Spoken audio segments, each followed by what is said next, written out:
여러분 반갑습니다. 영업을 맛깔나게 맛소금TV의 올리브입니다.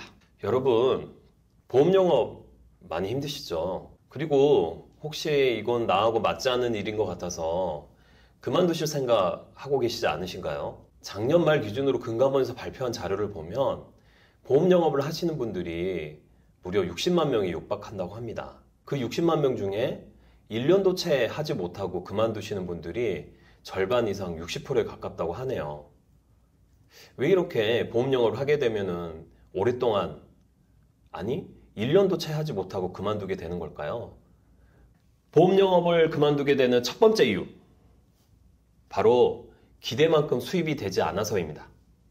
솔직히 대부분 신입 설계사분들은 초기에 지인분들 만나면서 그 네트워크를 활용해서 그럭저럭 꽤 괜찮은 성과를 냅니다. 하지만 시간이 지나면 지날수록 역량도 떨어지고 네트워크 확대에 대한 노력도 하지 않으면 내가 아는 지인들이 다 떨어지죠. 사실 그런 공고에서 보는 내용들을 보면 이런 실적들, 엄청난 실적들이나 수입이나 이런 건 솔직히 얘기 드리면 보험 영업에서 설계사의 상위 1%? 아니 0.1%에 해당하는 것 같습니다. 이번에 워크넷에서 발표한 자료를 보면요, 보험 설계사의 소득이 정말 안타깝게도 절반 이상이 우리나라의 최저임금, 우리나라 최저 근로소득보다 못하는 200만 원 미만이 50%에 달한다고 합니다.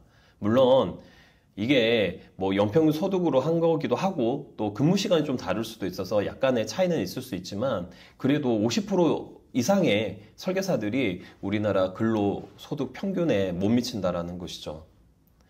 두 번째는 영업할 대상, 즉 만날 사람이 없어서입니다. 통상 신입 보험 설계사가 한 3개월 정도 지나면 만나주거나 만날 사람들이 굉장히 현저하게 많이 떨어진다고 합니다. 지난 2달 동안 영업했던 지인들을 좋은 관계를 쌓았다면 좀 얘기가 달라질 수는 있겠죠. 하지만 냉정하게 현실적으로 보면 보험가입을 유도하고 유망 고객을 찾는 것은 쉽지가 않습니다. 솔직히 보험 설계사가 사회적으로 인지도가 아직은 여전히 개선돼야 될 부분도 많다 보니까 보험가입을 거절한 여러분들의 지인 중에 어떤 한 분은 다른 지인한테 연락을 해서 그 사람 연락 피해라 이런 식의 이야기를 할지도 모릅니다. 세 번째는 부족한 전문성입니다. 설계사 자격 시험을 통과하면 거의 현장에서 바로 영업을 할 수가 있습니다. 그러다 보니까 보험과 같은 금융상품에 대한 지식들이 많이 쌓지 못한 상태에서 영업을 시작하게 되는 거죠. 사실 금융상품은 보험상품뿐만 아니라 모든 금융상품은 복잡한 상품 구조를 가지고 있기 때문에 이걸 이해하고 또 정확하게 전달하기 위해서는 1년 이상 많은 공부와 노력이 필요합니다.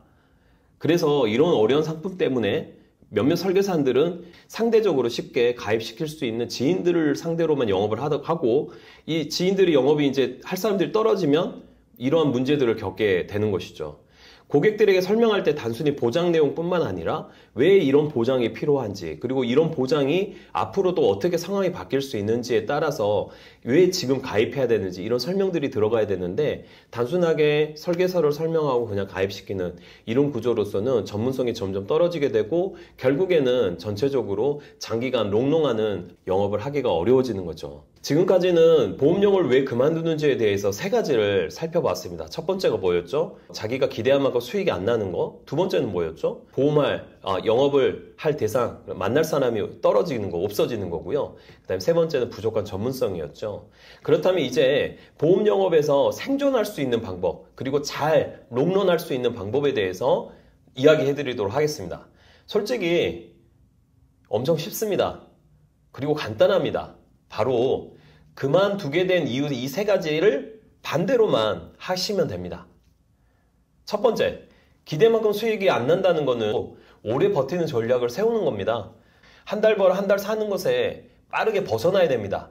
필요하다면 생활비, 지출비를 줄이고 또한 처음에 너무 비싼 옷, 그리고 명품 시계나 고가의 가방, 사실 이런 거 의미 없습니다. 깔끔하게 깨끗하게 하고 다니면 되는 거죠.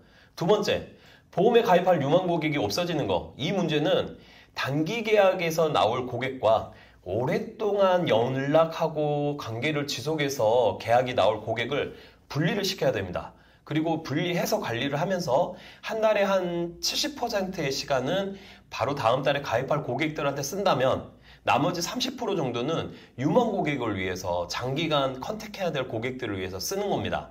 거절했던 고객들한테도 주기적으로 꾸준히 문자 연락을 해야 됩니다. 그리고 연락이 단절하면 그저 보험 팔려고 접근했던 그런 사람하고 똑같이 취급당하는 거거든요. 거절 고객이 떠오르면 관련해서 좋은 기사나 영상이나 이런 것들, 컨텐츠들을 망설이지 말고 그냥 보내주십시오. 그리고 안부 연락이 통해서 계속적으로 보험 영업에 최선을 다하고 있다는 여러분들의 이미지를 메이킹 해야 됩니다. 그리고 신뢰를 계속 주셔야 됩니다. 누구나 보험이 필요할 때가 오거든요. 그리고 가입해봐야겠다라는 그 생각이 떠오를 때가 있는데 그때 바로 꾸준히 지속적으로 연락했던 여러분이 생각나실 겁니다. 끝으로 보험업계에서의 스페셜리스트, 즉 전문가죠. 전문가가 되셔야 되는 겁니다. 고객의 질문에 조금이라도 부족한 답변을 하셨다면 꼭 체크해 놓고 다시 한번 답변 드리셔야 됩니다. 공부도 하셔야겠죠. 또 매일 공부하는 거 정말 게을리지 않게 하셔야 되고요. 보험 설계사 몇 달 하다가 더 좋은 일 있으면 다른 일로 그냥 갈아타야지 이런 생각 절대 하지 마시고요. 보험 설계사를 선택하셨다면 다짐을 하시기 바랍니다. 꾸준하게 오랫동안 해서 주변 분들한테 도움이 되는 설계사가 되겠다. 도움이 되는 세일즈맨이 되겠다라고 여러분들이 선택을 하셔야 됩니다. 그리고 오랫동안 보험 영업을 해온 설계사분들, 선배님들 절대 무시해서는 안 됩니다. 그들의 이야기를 귀담아 들어야 되고요. 롱런할 수 있었던 그리고 꾸준히 할 수 있었던 그 이유에 대해서 꼭 물으셔야 되고 그거를 본인 것으로 만드셔야 됩니다. 선배들이 하는 이야기 흘려들지 마시고요. 그대로만 하셔도 보험 영업 반드시 성공하실 수가 있습니다.